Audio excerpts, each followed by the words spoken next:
Ruby K here. Welcome, welcome, welcome. Today, we're finishing this up with your first steps to 10xing your brand through events. We've got to start somewhere. And today it's all about the lights, camera, take the action. This is the fun part though. This is so fun. This is where you get to start to come alive and build your audience, build your brand, where people are going to see you, they're going to notice you, they're going to follow you.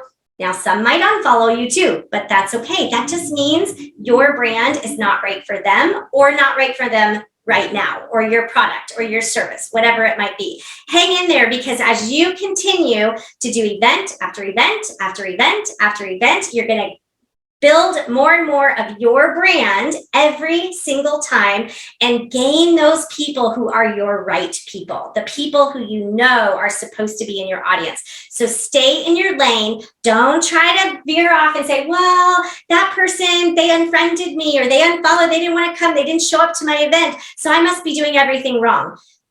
Nope, stay in your lane. We're going to keep working on exactly how to keep the events right for you and your audience. So today we're going to actually start to plan the event, get it on the calendar, and come up with the fun stuff of what's going to happen.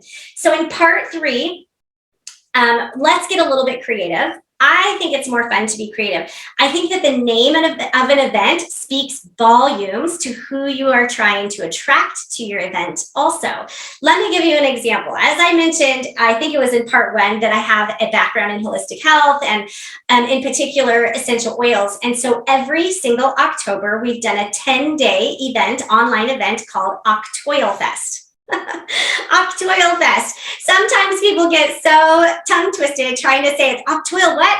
But it's a festival. It's in October. I give away oils. It's so much fun. And everybody knows now. We've done the event for 7 years and it has gained so much traction. We get thousands of people coming to Octoil Fest because it speaks volumes on its own. It says it's going to be a party. We're going to talk about oils, and it's in October. So the title of your event could be super fun. It could be talking about when, where, how, what your event is.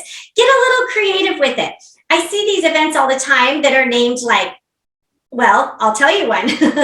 I did a large event for the last 7 years, and we rented a grand ballroom, the whole thing, 1,000 people, and the event is called Ignite. Well, that name doesn't really say a whole lot to who your person is or what's going to happen at the event. I mean, are we going to ignite fireworks? Are we going to, like, what are we going to do? So if you're not real specific in the title, be sure you get a really good tagline that is going to speak and edify what your event is and what's going to happen at your event. So if you're going to choose to, which you can, have an event called Empowered. Trust me, I've had that one too. Then have a really good descriptive tagline of, you're going to get XYZ at this event, okay? So that they can know what are they going to be empowered to do? Empowered to cook a boiled egg? I don't know. Maybe they'll feel empowered to jump off the high dive at the community pool, or maybe they'll feel empowered to transform their health and wellness and lose 50 pounds. What will they feel empowered to do? So when you come up with your name, I like to really get creative with it and have some fun. Think outside the box, something that speaks a little bit to your brand. And like I said, maybe you can come up with something as goofy and fun as Octoil Fest that tells about the event within the title. If you go to like a wine tasting festival, it tells you about it. So you might say Ruby K's Wine Tasting Festival, and they're going to know this is going to be fun. We're going to taste some wine. Here's what we're going to do. Anyway, come up with the name of your event. Don't get too stuck here though. If this is one of your very first events where you're but if you're like, hey, I'm going to get started. I just need to get on a live and kind of give some tips on how to choose curriculum. So maybe that's it.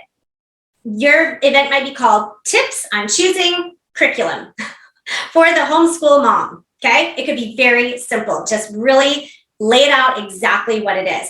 One of the things that we love in our business is be clear, not clever. So as much as I love being clever and being silly with Octoilfest, it's not always the best idea to get so clever people don't know what you're doing. Be clear, 101 tips on your homeschool curriculum. Great. I know what I'm coming to. I'm excited to show up for that. And if you are putting it out there and it's something people might be Google searching, what would you Google search in order to find an event that would speak to your needs? So if you would say, I need tips on finding my first curriculum, then maybe that's what you call it.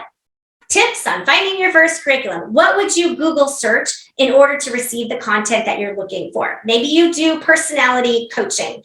And so if it was like, determine your personality and find a coach, give them some really clear descriptions in the title, the name of your event. Okay, second part, what is the vibe? We talked a little bit about this. If you know me, if you've been around me a little bit, I'm super energetic. I love bold colors. That is my vibe. I run fast. Well, not physically run fast because I'm 4'10". I guess I used to run fast in my gymnastics years. But I run fast in my business. I love to get things done. I'm an achiever personality. We're high energy. We boop, boop, boop, boop, boop, boop. That is the vibe of who I am at the core. That is the vibe of most of my events. That is the vibe of my videos. Some people might go, whoa, that was a lot. Whoa. But the people that love my energy, love my vibe, are going to continue to learn from me and come to my stuff. Now, if you're a super zen and you're really quiet and you speak really soft and slow and meditative, and I love that too. I love that. Your people will find you. Your people will find you too. You're going to serve the right people because they're going to, what we say, you're going to speak to their listening. If that's what they love to listen to, they're going to find you because you are going to speak to their listening. For me, I'm a little bit more high energy. I'm speaking to a listener who is like, okay, let's get it done. Let's get it done. Let's do this. Let's have some fun. I want to build my brand. I'm going to 10X my brand. Okay, let's do it. Yeah. Bigger, bigger, bigger. So that's my vibe. All of them are great. All of them are necessary. That's all part of your brand. So what is the vibe? And each event could be different. It might be, because I've done mindset transformation events that are super zen, super quiet, super meditative. And so that particular event, I'm going to match the vibe of that event. I'm going to match the listening of those people who are coming to that event for that reason. So it doesn't mean that once you have a brand that you're high energy, that you have to be high energy 100% of the time. Or if you're, meditation is my brand, sometimes you can elevate that and get people a little bit moving around and dancing in their own space. So what is this particular vibe of the event? Like we talked about, if it's moms meeting at the park, what kind of vibe do you want to have there? Do you want to come and have activities and bubbles for the kids? So they're doing their thing and you're like, hey, I came with sand buckets and bubbles and sidewalk chalk, and the kids are going to have some fun while the moms are over here talking about the next curriculum that they're going to choose. Or maybe the vibe of your event is a little bit fitness. So let's say everybody bring your strollers. We're going to start walking around the lake at the park, and the vibe of our event is going to be through some physical fitness activities.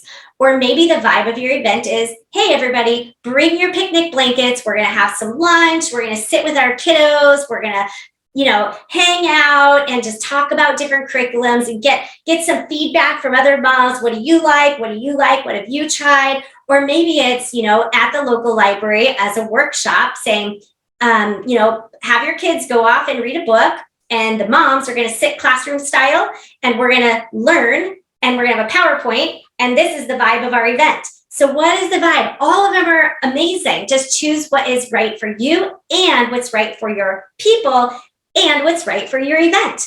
You don't necessarily want to try to show a PowerPoint at the local park. That might be a little, here's my laptop. Can everybody see it? No, the sun is in the way. So think through those kind of things.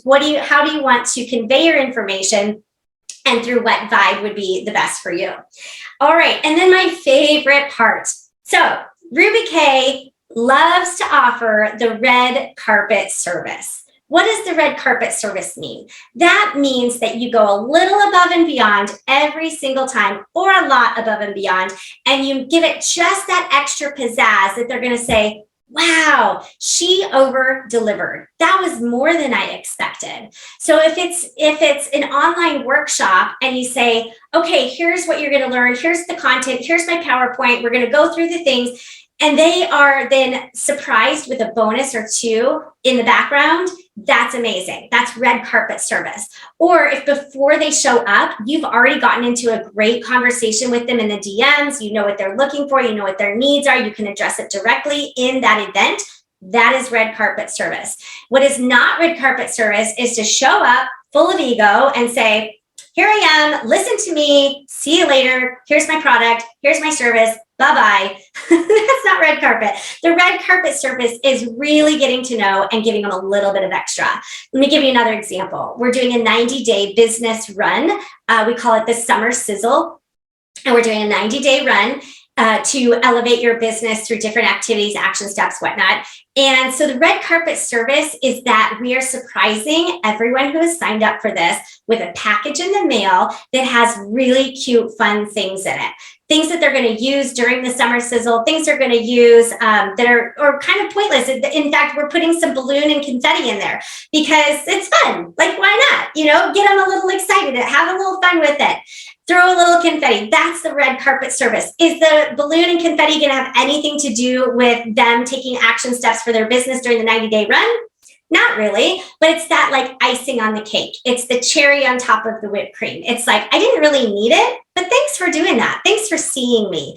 Thanks for noticing me. Thanks for realizing I'm here showing up at your event. How can you see them to a higher degree, a more intimate level, every single person? So if you are planning 1,000-person event, how can you give them that little extra pizzazz that says, I'm grateful that you showed up. You, out of all these thousands of people, I'm grateful you came. I'm grateful for that. How can you give them that red carpet service so that they know that you see them? All right, and the end of this is that we're going to go ahead and start making the to-do list, get the date on the calendar, think through what are you going to need, what do you, are there supplies, do you need to have a budget for this? If it's a 15-minute live on Facebook, you may not have a budget, or you might if you're doing a little prize. Say you want to do a $10 Amazon card in a raffle for people that come to your event. Well, we need to budget that in. Every single thing needs to be written down so that the next time you do it, you can go, oh yeah, I gave away a $10 Amazon card. That was awesome. People love that. Maybe this time I'll do a $15 Starbucks card or whatever it might be. So write those things down so that you know for your next event what's working, what's not working, and what you want to do differently. So I've got a little sheet here for you that you can start to write down. What do I need to do in advance, and what supplies do I need, and what might my budget look like? Now, depending on the level of your event, your first event or your next event, you may say, oh, Ruby K, this little list right here is never going to cut it for all the details of what I need to do, whether it's a 3-day workshop or planning your first retreat in Sedona or your 1,000-person ballroom event or your curriculum of building a PowerPoint. Don't worry, I've got you. I've got all the resources for you because organization is the way I play the game. In fact, my degree is in organizational management. So I love to help you stay organized. I love to give you all the tools and resources that you're going to need to get your event truly from the vision, which is what we've been working on over the last 3 parts here, to the final details of your event to make sure every T is crossed and every I is dotted. I've got all those resources for you. So let's connect if you're ready to go ahead and get your hands on those next resources. I'm totally here to help you with it. We've got techie resources and we've got non-techie resources. I also have a Facebook group called Event Planning Boss Babes, at least that's what it's called right now, that we're talking about all these things. We're sharing ideas. I'm going to give you more tips, more tools, more resources within that Facebook community group. So make sure you're in there if you're not already. Let's connect. I'm ready to help you take your brand and 10x it through the power of events. I'm so excited that you guys have watched this with me. I hope this is helpful for you to know where to start and to actually believe the power of what an event can do for you. Getting out there in front of 5 people getting out there in front of 50 people, getting out there in front of 500 people really does elevate your brand. And if you start with the 5 and you start to build that confidence, because you're going to feel more confident, you're going to project on your brand even better. And the more you do it, the more your brand is going to continue to elevate and to grow and to really solidify and reach more people, which is exactly what we want to do. We want to reach more people, have a bigger impact, influence the lives of our perfect who, and the message that we have that we know can be transformational in their life. Thank you so much for being here with me. I cannot wait to connect with you. I'll see you inside of our community.